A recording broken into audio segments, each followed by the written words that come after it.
চলুন দেখানো যাক আজকে কী কী মাছ ধরা হয়েছে।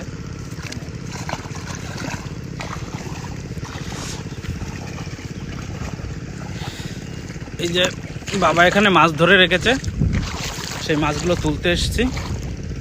কি কি মাছ আছে দেখা যাক। ওই দেখো, ওই দেখো, চিংড়ি মাছ আছে, তেলাপুয়া আছে দেখতে পাচ্ছি। ও বাবা, এই যে সব চিংড়ি মাছ বেশি।